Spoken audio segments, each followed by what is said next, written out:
Hello everyone, I'm Expired Fire back with another Minecraft Redstone showcase. Today I'll be showcasing automated redstone doors. Let's get into it. As you can see in front of me, these are the automated doors I reference.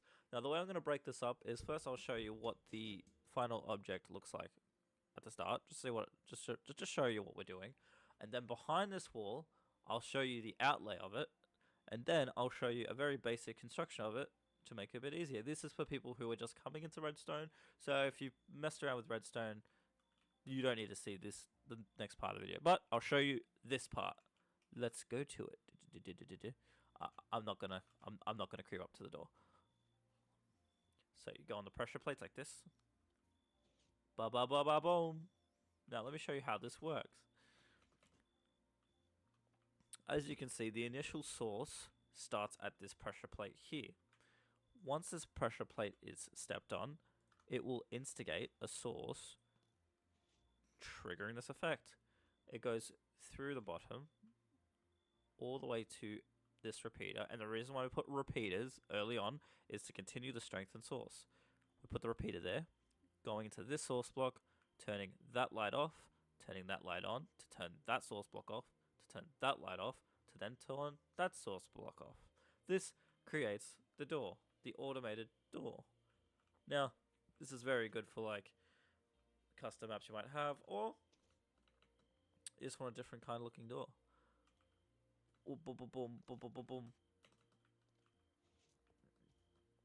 On the other side of the door, I want to show you something. On the other side of the door, you don't need to go all out like this. You can quite literally just put two there, two repeaters, and then connect it to the original source. That's just to save you some time and some redstone, because it still works the same, because this initiating source is already connected to this overlaying redstone outline. Now, this right here is an example on just a basic part. This is going to be over-explained on purpose. So if you've delved in Redstone plenty of times before, probably wouldn't worry about this, because this is just going to bore you to death. As I said, this is an over-explanation for the sole purpose of newcomers to the Minecraft game. So, let me show you. Now, pressure plates.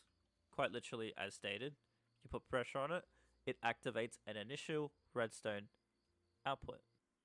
That's so cool. If you guys want to know what the mod pack I'm playing, it's up here. Give it a play. It's very interesting. As a lot, just download the Forge, Cursed Forge launcher.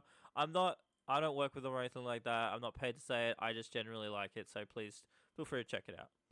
Oh, it's raining. No. Now, on to the next part that I want to explain. So, this pressure plate initiates this repeater. Repeaters allow the source to be reinitiated, thus starting the source all over again. Like I explained here, when a redstone source output is being put out, it only lasts for so long. The job for this is quite literally to then repeat that process from that block onwards, which means if I was to put a repeater, if I was to put a repeater here, then that light all the way at the back will turn on, because it extends it, because the source block is no longer from here, it is now from here, as you can see here. Now, as you continue along, we get to our first source block. Now, what a source block does and how you turn a source block on is through a redstone power. Now, this right here is an example of the redstone power. Now, if I was to put redstone on top like this, it will turn on. Now, the reason being is because this becomes a source block. Furthermore, if I was to go put a little lamp next to it or on top of it, this will again turn on. So the redstone travels through this block, which acts as a source block, turning on whatever is on top of it.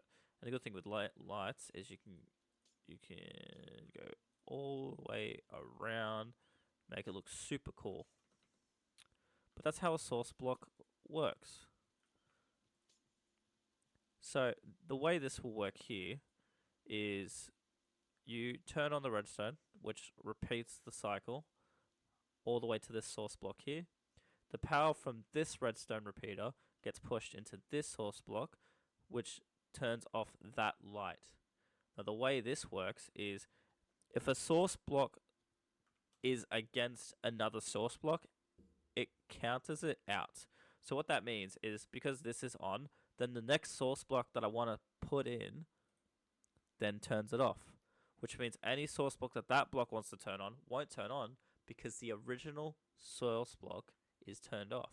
If I want to turn that source block on, I then have to turn that one off, thus initiating this sequence. Back on, off, off, which means this is how we can turn things on from an extended area, such as this. Finally, this source block allows you to turn these two on, with this source block initiating this block, and then this source block to initiate this block. This is how we create the automated door process.